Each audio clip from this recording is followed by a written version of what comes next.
Thank you very much. I'd like to start by thanking the organizers for the conference. This is a joint work with Rose Liao and Stefan Soim. And as the title suggests, we'll be looking at corporate inversions.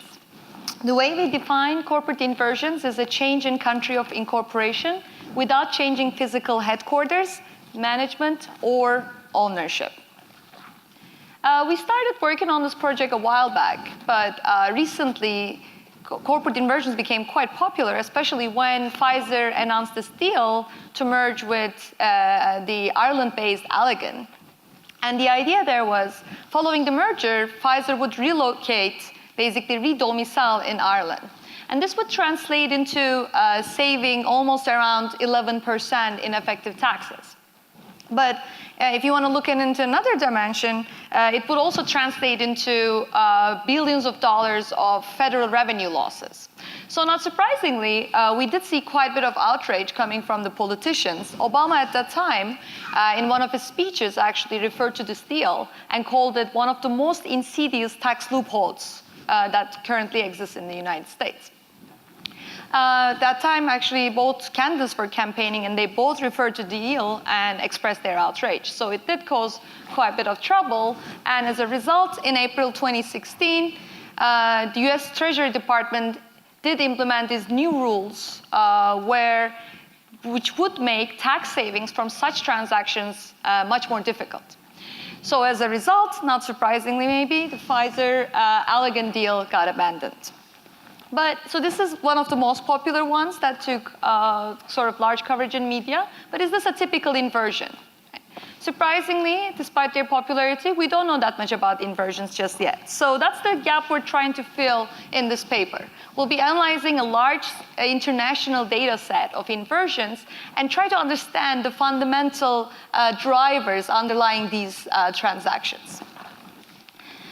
So I guess the most straightforward question to ask is that are corporate inversions all tax-driven?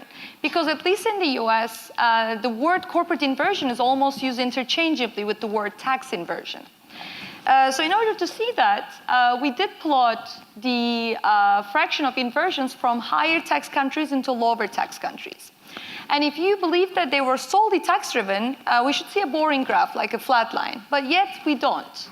One can argue, well, to be fair though, 2 out of 3 did indeed go from higher tax location to lower tax countries. So it seems like taxes definitely play a role, but it doesn't seem to be a flat line. So maybe there's more that's going on. Another thing that sort of, and one can always argue that this is, basically firm-specific events or industry-specific or private benefits, but we'll be controlling for all those. So this is sort of our first snapshot at the data. The other thing that sort of attracts our attention was, if you're thinking from the tax purposes, then I guess it makes sense to see a US firm inverting into Canada. We did see a version of it recently by Burger King Tim Hortons deal. When we looked into our data, we saw that there are almost as large number of deals that go from Canada into US. So that seemed surprising, the fact that we actually observed sort of this in both directions. So maybe that made us think that maybe there is more than sort of tax story to inversions. And that's basically the approach we took with this paper. So what do we do? Just a snapshot. We have 691 inversions out of 11 OECD countries. We call these home countries into 45 host destinations. And we ask this question, what drives international corporate inversions? Of course, the usual suspect, taxes, are definitely a very important and major factor. I already mentioned that 2 out of 3 does go to from higher tax into lower tax locations, with a median statutory tax differences being 4.5%. Also, 1/3 of them go to tax havens. We go a step further and we show that shocks that are introduced through, shocks to tax benefits that are introduced through double tax treaties are also followed by a sort of more inversion activity between a country pair. And we also show that sort of inversions into lower tax locations are indeed associated with lower effective tax rates as well as higher firm value. Those are sort of our tax results, and in case you're wondering what a sort of tax paper doing in this conference, I guess that's the point where we introduce the second most important factor, which is the governance, or in other words, transparency. So it seems like governance also plays a very important role in firms' decision in terms of where to invert. So one thing I would say that's also a caveat of our study is that we are looking at OECD, those 11 OECD home countries, so they don't differentiate much and they're very strongly governed to begin with. But at least in their, so this is sort of more of an exploitation of the host countries. But at least they do try to invert into countries that are similarly well governed. They try to minimize that differences. And again, we go a step further and then show that the shocks that are introduced to transparency through signage of tax information exchange agreements do indeed lead to sort of higher inversion activity between a country pair. Moreover, inversions into well-governed countries are also associated with sort of higher institutional ownership. Those are our sort of main results, and that's the theme of our paper. We do sort of structure it around this tax versus governance trade-off, but there are also some secondary findings such as geographic proximities, cultural proximities, as well as the previous trade flows do indeed play a role. So let me just quickly go through where it fits in terms of literature. We can take our paper sort of an intersection between the two streams of literature. The first one belongs to sort of more international finance, as well as the second one would be more domestic sort of inversion studies that are also coming up contemporarily. So studies have looked at the drivers of cross-border flows in the context of M&As, cross-listings, institutional ownership. Pedro has a paper actually on that. And then the themes that emerge there are taxes, governance, and these proximities that I mentioned. With the US specific inversion studies, there has been some contemporary studies, as I mentioned, that looked at characteristics in a cost-benefit analysis sense, but there are also a large number of them that popped up during another wave of inversions that took place in the US, which was in early 2000s. So the main theme there was simply taxes. So hopefully, sort of we are adding to both in sort of bringing this governance aspect. And our data actually allows us to do a bit more, given its international setup.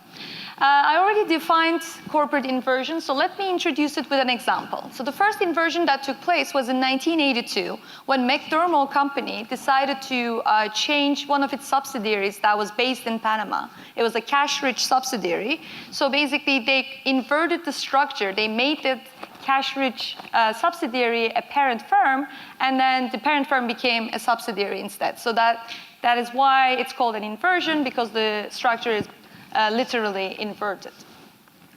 And our data starts a little bit after than that. It starts in 1995, goes all the way to 2013. The way we identify inversions is through the changes in the first 2 digits of the ISIN numbers. So the first 2 digits are these country codes that show the domicile location, the incorporation location of the companies. But the problem with ISINs is that there could be other reasons for these changes, such as stock exchange listings, demergers, purchase exchange offers, and so on. So we do isolate the changes due to those reasons, but only focus on those that are due to either reverse mergers or reorganizations.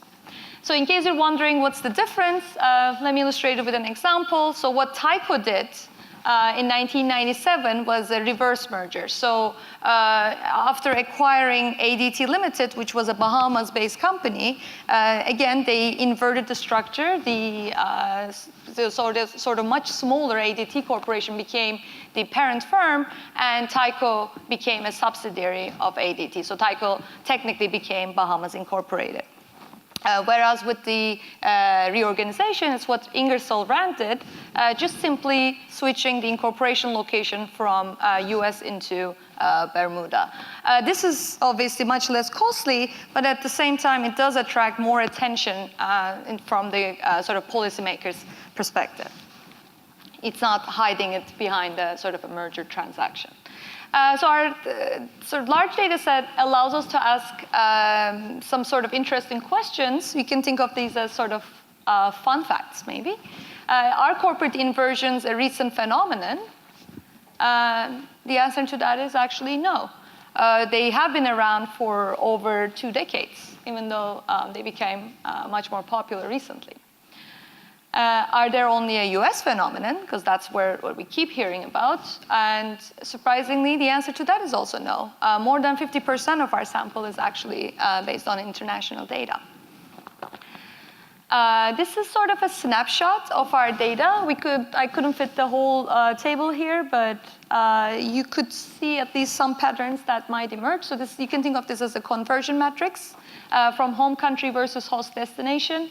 The largest number of inverters come out of US, UK, and Canada. I've already mentioned that there's a lot of activity between US and Canada. But also in terms of host destinations, I just want to highlight that tax havens such as Bermuda or Virgin Islands seems to be one of the popular choices. So it seems already that the tax motivations are there. So just wanted to note also in the new version, we not only look into the number of inversions between country pairs, but we also do some dollar value analysis. This was a sort of an suggestion that kept popping up. So we did aggregate these deals in terms of the market caps, and then we also do that in the new version. So let me cut to the chase and correlate the inversion activity with the variables of interest. So here, actually, the left-hand side variable is 1 plus log number of inversions between a country pair. This is aggregated across years, so this is a cross-sectional regression. And the right-hand side variables are the tax benefits defined as the tax rate differences, and we actually use 2 different definitions. One might argue that statutory tax rates might not mean much because firms have their own tax planning. So what we did was we did aggregate effective tax rates at the country level. And our results are consistent. It seems that higher the tax benefits, larger the number of inversions. Regarding governance, in all aspects of governance, we do see that that difference is minimized. Basically, it could translate into saying there's little inversion activity into poorly governed locations. So they do care about governance quite a bit. And what we also did in the new version was indeed running more regressions on scaling the number of inversion with the number of inversion that the host countries attract. As I also mentioned, the dollar amounts, and we run some probit regressions, and our results on tax and governance continue to hold. And in case you're wondering, in the previous table, I couldn't fit the control variables, but here's what we're controlling for.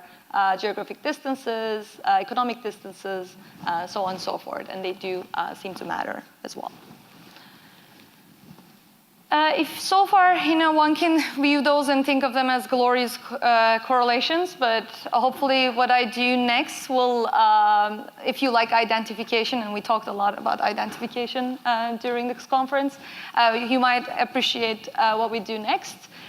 We're going to shock the country pair with tax benefits and increases in transparency, and then see if the inversion activity between that country pair responds as a result. So the first one that we use is the double taxation treaties. These are bilateral agreements that take place between 2 countries. The idea is to avoid double taxation. For example, if a French company has operations in Japan, then in order not to pay taxes on the income generated in Japan, they might, the double taxation treaty comes in pretty handy in terms of not paying taxes to both governments. Not only that, but also interest and royalty payments, as well as the dividend withholding taxes, actually, which do concern shareholders quite a bit, do vary a lot with the signing of double taxation treaties. So one might argue that whether these these contracts are exogenous? Are we sort of satisfying the exogeneity condition? One thing that sort of helps us econometrically is that these sort of deals are signed between country pairs at different points in time. So we do control for if there's a country-specific event that happened at a certain point in time, at least it helps us control for that. Also, there are some international economic studies that show that they are exogenous to the trade flows. So hopefully whatever is driving trade flows is not biasing our results. So if they do increase the tax benefits, then we should see more inversion activity between that country pair. This is in case you're wondering if in our sample there were enough number of firms that did get affected by these treaties. So it seemed like in our sample years, we have at least 2 or more double taxation treaties. And at least 10% of our sample firms in each year are potentially affected by these deals. So just to show here, again, we do control for our usual suspects, but as well as the home, host, and time fixed effects. This is a panel regression, again, country pair year level.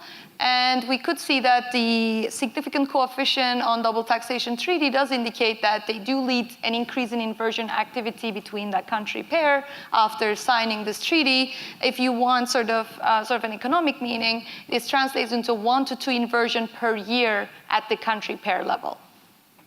Our next experiment is the tax information exchange agreement. So this is to show the transparency. And these are the bilateral agreements that take place between 2 countries, one being a tax haven. So the idea is simply to increase the transparency of tax havens, which was noted by Barbara as well, saying that there is no point of going to tax haven once they sign this agreement because nothing remains secret anymore.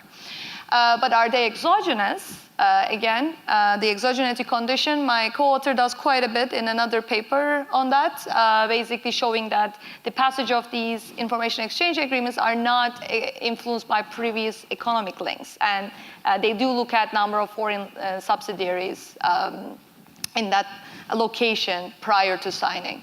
And again, the fact that they're signed among different country pairs at different point in time helps our cause. So if they did increase transparency, then we should see an increase in this sort of inversion activity in response. One thing about these TIEAs, though, they seem to be concentrated around the crisis years. So we have to be careful, but it seems like in our sample, we do have enough number of firms that are potentially treated even in early 2000s. So hopefully it will not bias our results.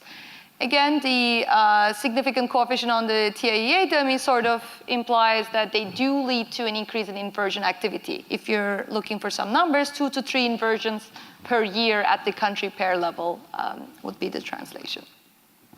Finally, we do look at some firm-level outcomes.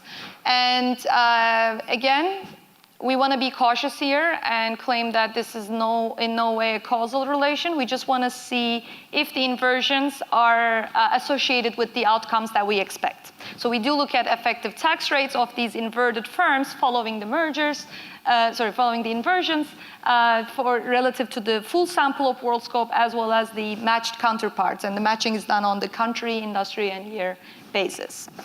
And as you can see, for those that inverted into lower tax locations, they are associated indeed with lower effective tax rates. For those that inverted into tax havens, this number is around 5 to 6% less tax rates. And what about the shareholder value? The shareholders like these transactions. So for that, we do look at Tobin's Q. And it seems like for those companies that did invert into lower tax locations, indeed are associated with higher firm value following these deals. And last but not least, we did look at the institutional ownership, and it seems like institutions do not like inversion that go into worse, poorly governed locations. So it seems like the institutional ownerships are associated with a decrease if a firm decides to choose to go to poorly governed locations. So to summarize, we did look into sort of the drivers of international corporate inversions, and the usual suspect taxes indeed really matter, but at least hopefully we could provide some perspective on the extent to which with some numbers. Moreover, we did find that the governance and transparency plays almost as important role, which brings us to this the Saïd-Zingales idea of corporate governance view of taxation, which is simply saying that sort of these tax avoidance activities are sort of this obfuscatory nature of them makes agency costs, sort of firms to agency costs vulnerable. So in this case, I guess the gist of the paper would be shareholders like going into these locations, and they like inversions, as long as it doesn't come at the cost of corporate governance. Thank you. Okay, so thank you, Bertrand. So now we have Corinne Honigsberg from Stanford to discuss.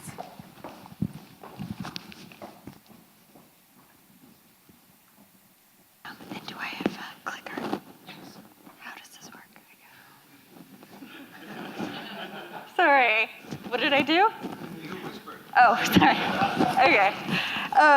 So first of all, thank you very much for inviting me. I'm really happy to be here, and I'm especially happy that I get to discuss such an interesting paper. So the basic idea of the paper, it provides really important and really, I think, interesting evidence on the question of whether, inversions are actually in shareholders' best interest. So the authors go through and they describe their data collection. They get this huge pool of inversions from many different countries. I would assume that it's the most systematic study that is out there, especially over a time period, et cetera. And then they provide this really nice descriptive evidence that we have tax policy driving corporate inversions, and that firms generally invert into jurisdictions that have similar country-level governance. So based on this, they then conclude that, based on sort of their tax and governance findings, they conclude that inversions are likely in the best interest of shareholders. So I got a little bit of a different research question, I think, from the paper than the presentation. So I just want to dig into that a little bit more.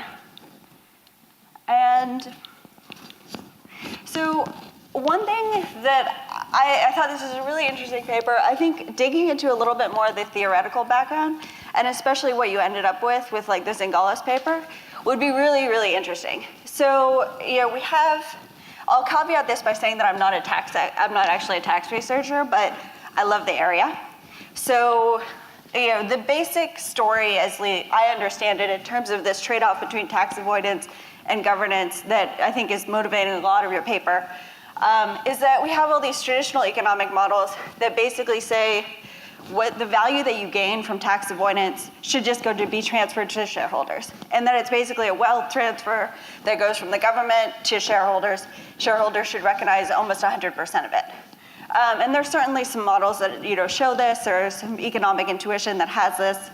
And then there are all these other papers that sort of question, well, if that's the case, then why doesn't everybody engage in more tax avoidance? In that there's not a lot of enforcement, or relatively low, so you can probably get value for shareholders by doing this. So there's been, though, in the midst of this debate, some recent work that's questioned this assumption, and the Zingales paper would be one of them, that goes through and says, are shareholders really benefiting from this sort of tax avoidance? And they say there's actually some costs that are arising from this. And for example, you have some work by Michelle Hanlon at MIT, who goes through and looks at here's a tax shelter, here's how much we think that should be gained from it, here's how much we see actually shareholders seem to value it.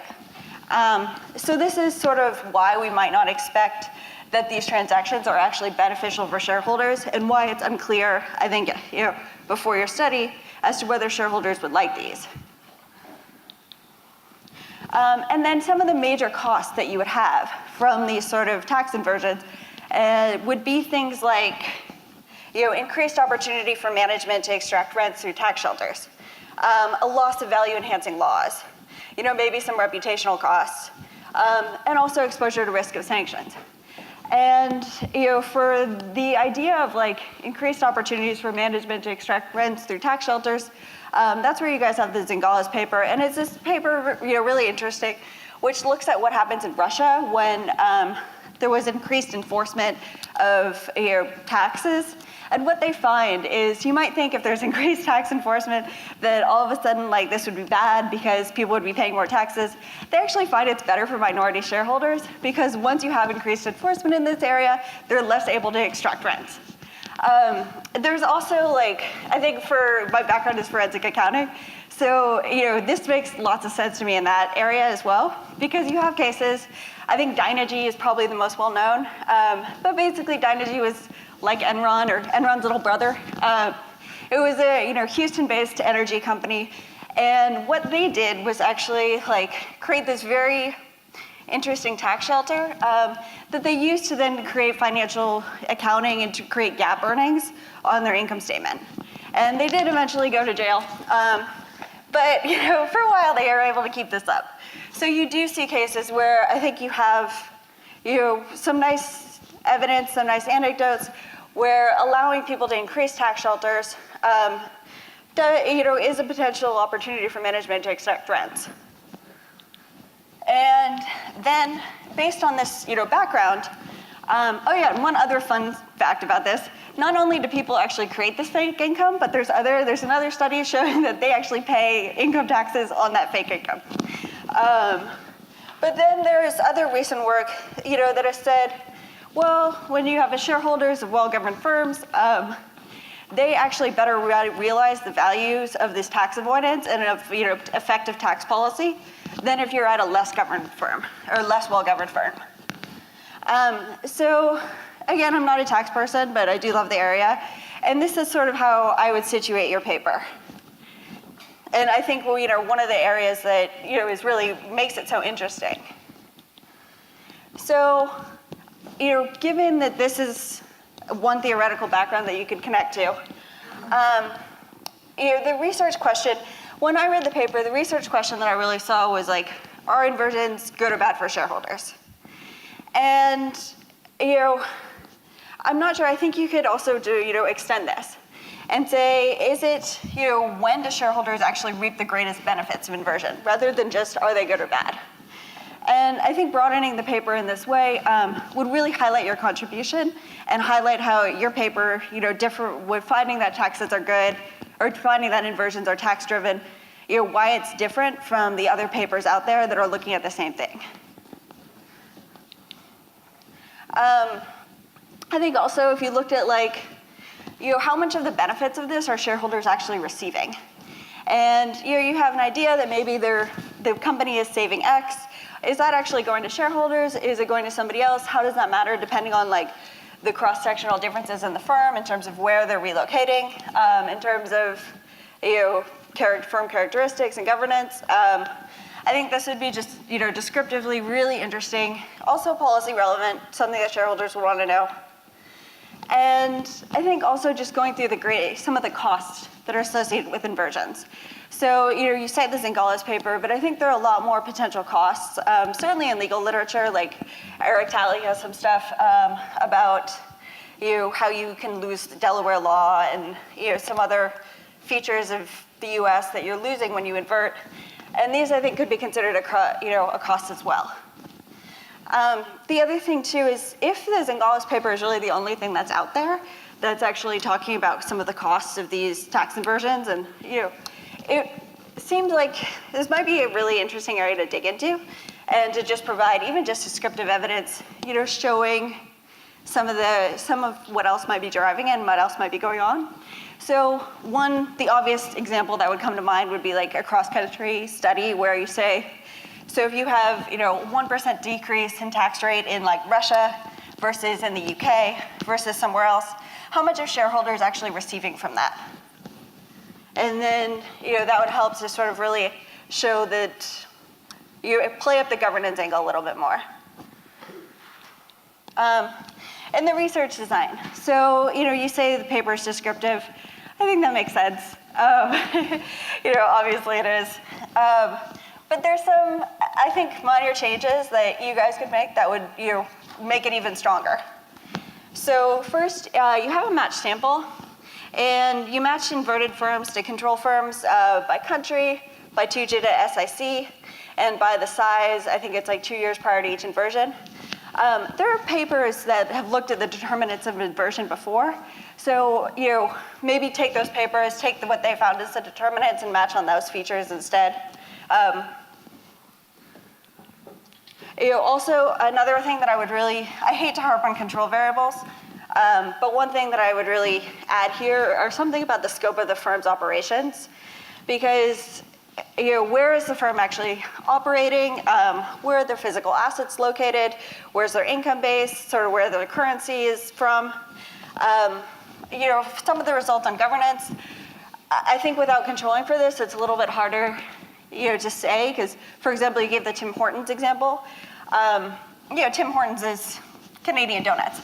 Like, they have extensive operations in Canada, and it makes sense that if they're going, with Burger King, that they would go to a place where they know and they have operations. They have, I'm sure, a lot of revenue is in Canadian dollars.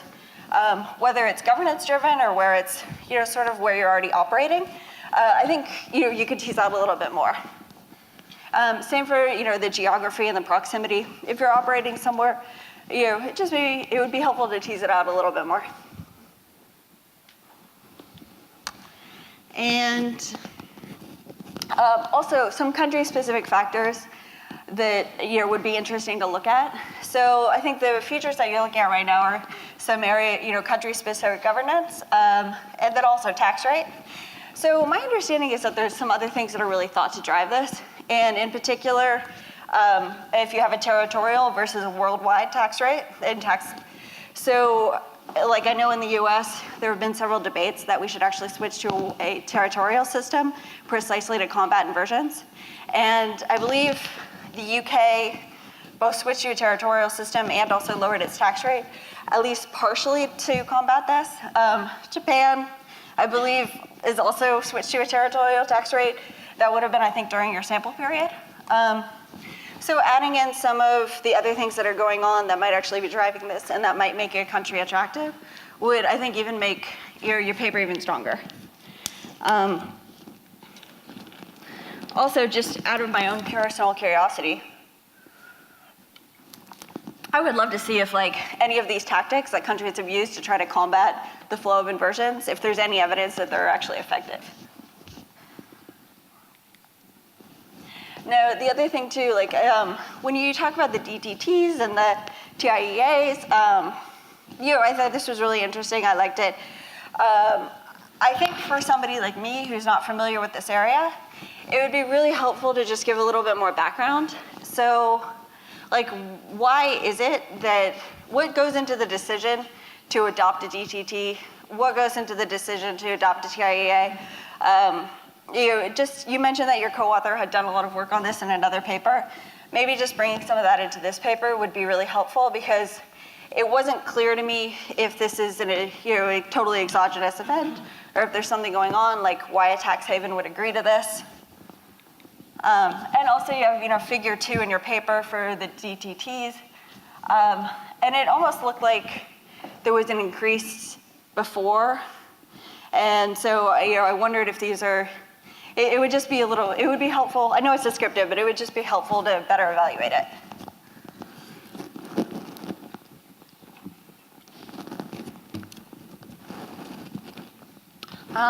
Also, so the outcomes of inversions. I thought these were wonderful. They were really, really interesting. I know they're at the end of the paper, but this is actually probably my favorite part of the paper. So you find that institutional ownership generally increases upon inversion, and but that this ownership decreases when firms invert into countries with weak country-level governance. Now, this wouldn't have been obvious to me, because you have all these other papers that have said concentrated ownership around the world is sort of attributed to weak investor protection. So I had a bunch of questions about this, and I would just love to know more.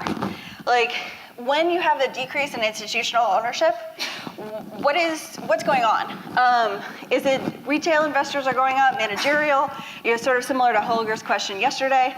I would just love to know who's taking their place. Also, if you do cross-sectional analysis, are there certain characteristics that, if a firm is, quote, well-governed, do you see less of this? I thought this was a really fascinating result, and I would just love to see more about it. Also, this made me wonder, because you really focused on the country level governance. But then I had to wonder about more of the firm level governance and whether it would actually make sense to look into some of this as well. So do you see other changes in firm governance, like CEO characteristics, managerial turnover, just anything that's sort of obvious? You're smiling, so maybe. Also, you talked about Tobin's Q. If there's anything else about firm value that you could throw in, if you have stock performance or something else, it's just really great result. And also, are there cross-sectional differences? You were really teasing out some of the governance issues. And also changes in things like earnings management, changing in things like tax avoidance, when they go to a high jurisdiction to a low. Do you see changes in some of those other areas? These may not be this paper, but they're areas that I think are really interesting. So again, now this is clearly an early paper, and it's super interesting. I loved reading it. I learned so much. There are a couple things. These are not meant as criticisms at all, just things that I was a little bit confused about when I was reading the paper. So like some of the tables of different time periods, I think, and I'm sure there's a good reason for it. Just clarifying some of this would be helpful. Some of the paper seemed like you thought that the country level governance was like the motive for inversions. Some of it seemed more like the tax was driving it, and then once they had decided they wanted to lower their tax rate, they went to a country that had similar governance. Just again, clarifying that would be helpful. Clarifying the sample, you had mentioned this too, like, you have inversions out of 11 countries that contain the most acquisitive firms from 1990 to 2007. So, I really commend you for going through and pulling all these, pulling the data together. I had you had said we should take this as a cautionary. I think it would be helpful for me, I have no idea what composition of the total sample this is and how far I can generalize the results from those countries. So, just letting me know. You had also some stuff about mergers versus reorganizations. It'd be great to just know a little bit about why that matters.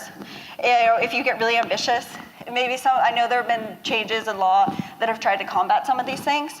We had the American Jobs Creation Act. Did that sort of change the behavior? Is that why you guys are focusing on it? Also, I think a little bit more detail in industry. I may be totally wrong about this. I only know what I know from the popular press. But they certainly seem to think that some of the inversions are concentrated in industries. Is that true? And also just the data. I wasn't quite sure why you had started with data stream and then added cap IQ. And why it wasn't just all cap IQ from the get-go. So, again, I love the paper. They're really, really interesting, and I wish you all the best. Okay, thank you, Corinne. So, do you like to respond first? Or? Okay, go ahead. Thank you very much for an excellent discussion, Colleen. So, thank you very much again for the regarding the comments based on the. Let me start with the more theory. I think definitely would enrich the study. The one that we can right now based on is the agency cost, but if you have any sort of alternatives regarding the reputation costs and so on, I guess we could simply specify those. Regarding the foreign subsidiary, that's actually foreign income, whether they did have any operations in these locations before. That's a comment that keeps coming up, so we're definitely planning to address that. I think we could do that using an OSIRIS data and getting some foreign subsidiary information, so that's definitely doable. For the exogeneity, we are in this version, the new version. We're actually right now revising it, and as I mentioned earlier, in a very sort of substantial form. So there we are going to address this exogeneity part because we are saying that's basically where our strongest evidence comes from.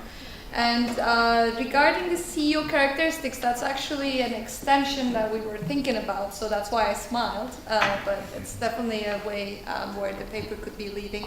The 11, I would say I'm with you on that sort of the caveat of the why those 11 OECD countries. The reasoning was an Eraldial Weisbach paper, my co-author's JF paper, which simply showed that those were the most acquisitive sort of countries. That was our starting point, simply that we had for the collection of data. And if maybe we could sort of motivate it by showing sort of the percentages of overall M&As and that are done with these from these countries and so on. I guess that would be quite useful. But it's definitely sort of one thing that that we're not very comfortable about in terms of the homogeneity of the home countries. But thank you so much. Regarding the one last thing, regarding the merger versus reorganization, we did have that initially. The results do come out differently, but it's very hard to make sort of intuitive sense of why. So we realized that it might be, it's again another direction we could take, but we need some intuition for why would it be different with a reorganization than reverse merger. Okay. Alan? So this might reflect my ignorance of tax. My question is it possible from your data to back out the tax incidence of corporate tax? So you levy a tax on the corporation, who benefits or who bears that cost?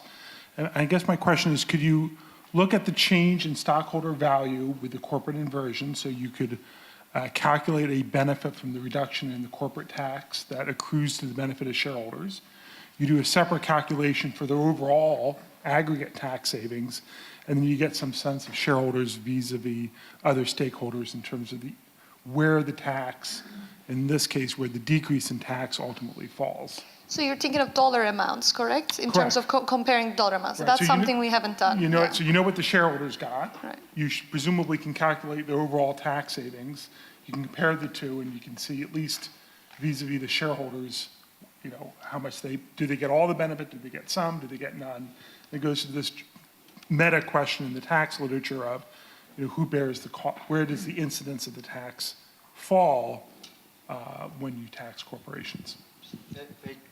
Quick related question, which is you're using Tobin's Q, which is dependent on accounting numbers. And when you change your domicile, you might have to restate your assets, and then the Q, the denominator would change. So maybe looking at total stockholder returns is maybe a better way of looking at some of this Sort stuff. of like a CARS analysis, the event study. Yeah. Long-term returns. Thank you. I have to say, I didn't know what a corporate inversion was until this presentation. And I mentioned that flippantly, but actually making your paper, which is really interesting, appeal to a wider audience, just to tease out what a corporate inversion is, would actually capture a much larger audience. But the substance of my observations and questions were really around several features. The first is in relation to shareholders liking inversion, as long as there's not a cost to corporate governance. I possibly wasn't listening closely enough when you told us about your quite large sample, but are they largely listed companies? And if so, I imagine that many of the companies that did invert did in fact retain their listings in the where they had started out from. And in my experience, often in terms of the home country, the listing rules will actually be a part determinant of some of the governance arrangements that might apply, and that gave some protection and can be critical. In terms of the corporate governance environment where of the home country, host country, one of the things that used to influence the decisions when I was taking decisions about corporate inversions was actually not just the structural aspects of boardroom governance, but actually the ease of being able to vote shares.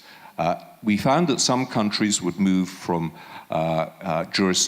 companies would move from jurisdictions which the voting chain was well understood, and they would end up in tax advantageous jurisdiction, but where vote blocking might be common, the ability to fly out to Panama for the AGM was a challenging issue, and the issues about accountability became much softer, notwithstanding that, and I would commend that for consideration. Within the sample, one particular company which I'm sure you will have picked up was WPP, which actually did a double inversion in the period. WPP in 2008 relocated from the UK, from England, in terms of its domicile to Dublin because of the threat. And it was interesting, it was a threat of double taxation. It wasn't actually the precision of it. And then they flipped back in 2012 when the UK government had actually clarified what the tax consideration, how the tax would be applied. But an interesting sort of subset of that as to whether there are any others who, once they make the move, if the original home country makes the tax provisions, do they actually flow back? Is there a flow back in that? And the third and final point I wanted to make was actually and now with the interest of perhaps in emerging public policy issues that could be derived from the paper, is actually the changing attitudes of shareholders to the perceived benefits of going to low tax domicile areas. If the attitude regarding, in a context of responsible capitalism, corporations, and we've seen Starbucks, we've seen Google, which have been pilloried in the press, but it has had impact potentially on reputation and on returns to shareholders ultimately from actually paying minimal tax when the responsible thing would have been perhaps to pay a little bit more tax. As to whether or not that will, in the event shareholders are having to approve, as I think is mostly the case, that they have to approve the change in domicile, as to whether those aspects, if one was looking at it today, would actually give rise to an aversion to inversion. Just to respond quickly to some of the points, the listings, you're absolutely right. It would make changes into the whole inversion procedure in terms of how much the governance rules apply.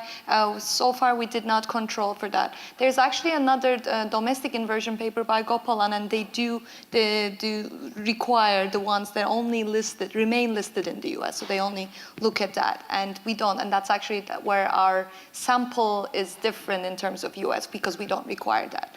But that's definitely, again, another direction we could take. Regarding the voting requirements, instead of, we used Kaufman measures because they were the widely available for the host destinations relative to LLSV sort of anti-self-dealing index and so on. So that's why we went with it, but they are highly correlated. So I assume that if we look into voting, we would expect to get similar results. I actually also wanted to talk about this double taxation issue, the territorial versus worldwide taxation, which also the discussant Colleen has brought up. We did include it as a regressor just as the tax differences, and it does come out really significantly. So it's definitely the territorial versus worldwide taxation is very important. So we might also in the new version sort of report those results. I think she had something else in mind, maybe using, for example, the changes in Japan and UK maybe as an exogenous shock, but we haven't done that, but we just used that as if sort of that factor would play a role. And finally, regarding I think the last point was on the transparency.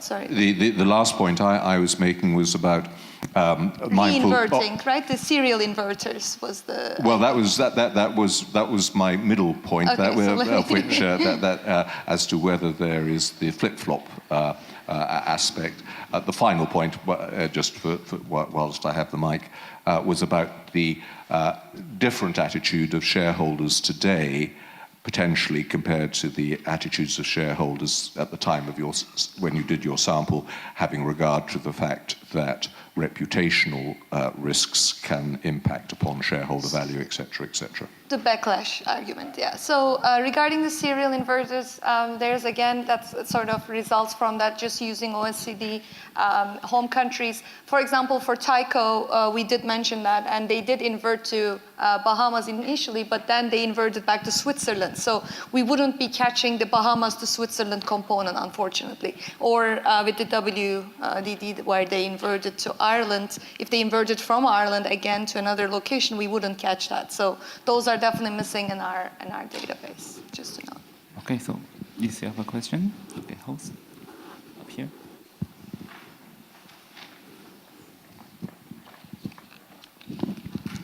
Thank you. Thank you for your very interesting paper. I also didn't know what corporate inversions were. I guess it's the same as a reincorporation, as a lawyer probably would call these things. Now, two comments. First of all, in your 11 outbound states and the 45 inbound states, I don't know whether you've got any European jurisdictions in these. If so, you need to be careful with your data, because the legal technology to do reincorporations in or outbound European Union member states is a fairly recent one. So that couldn't be done until 5 or 10 years ago. So you need to be careful to make sure that when looking at European member states, you are aware of the fact that the legal technology is not the same as in the United States or in Canada. And secondly, I guess as a potential inbound state, you didn't look at the European Union as a union. That might also be interesting, because the European Union has a company law form that allows firms to reincorporate into, namely the European Stock Corporation, since a couple of years. And when I did a study a couple of years ago on what drives reincorporations into the European Stock Corporation, we found basically two things. First of all, is corporate tax, so that buttresses your story. But even more importantly, it is a specific aspect of corporate governance, namely that some corporations that were domiciled in member states try to get rid of a certain specific aspect of corporate governance, namely employee representation on the supervisory board of companies. Corporate law, in a more narrow sense, doesn't play a role at all. Corporate law doesn't play a role at all, but that specific corporate governance issue plays a role. So what can one learn from this? I think it makes a difference, probably, whether we are talking about reincorporation into a corporate form of a state or a supranational entity which has specific corporate governance features that might drive reincorporations even over and above tax issues. Thank you.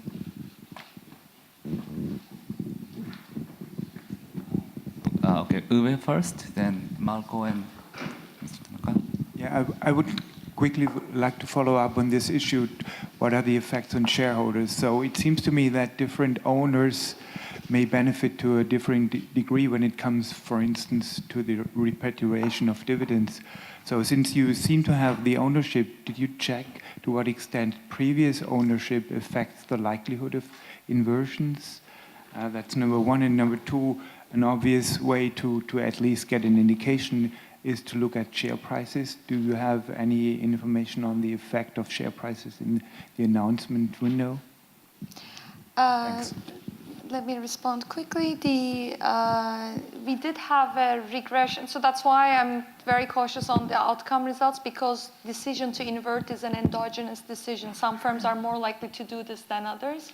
And we did have a regression at sort of more of a descriptive, like a probit sort of logic regression, just to see the characteristics of these firms who are more likely to invert. And there we did put the institutional ownership, and it did have a negative sign. So already the ones that have the institutional ownership. And then we also have the insider ownership as well. But basically, we think that sort of that approach might put us into more trouble than it helps. So what we can do is maybe explore it in an ex-ante version is a little bit more tricky than ex-post. So that's one thing that we take with the caution.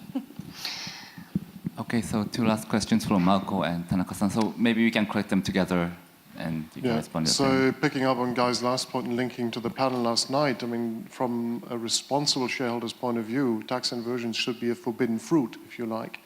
And it would be interesting to test if the signatories of these stewardship codes then divest, for example, or if they get kicked out of ESG indices. And we know what Ron Gilson's answer is, maybe, but it would be interesting to see what the actual answer is. Sort of who benefits and who reacts kind of an Well, they approach. benefit, you showed that, but they should say, I do not want to benefit, and I actually divest from people who do that. That's what a responsible shareholder should do. That's why it's a forbidden fruit. Okay, so Tanaka-san. Thank you for your interesting presentation. The title of your presentation is "What Drives Corporate Inversions?" But I am not sure what other than tax really drives corporate inversions. You mentioned double tax treaty and tax information exchange agreement, but they affect the transaction costs of corporate inversions. But I don't think it can explain why the corporation wants to make inversion in the first place. Inversion is a costly activity. So without benefit, the company is not likely to doing in such activity, even when DTT or TIEA decrease the cost of such corporate inversion. And in this respect, it is very important to think about for whose benefit corporations try inversions. And in this respect, I strongly recommend you relate your analysis with the long-standing debate of race to the top or race to the bottom. I think that the relationship is so clear that I cannot understand why you didn't mention this debate.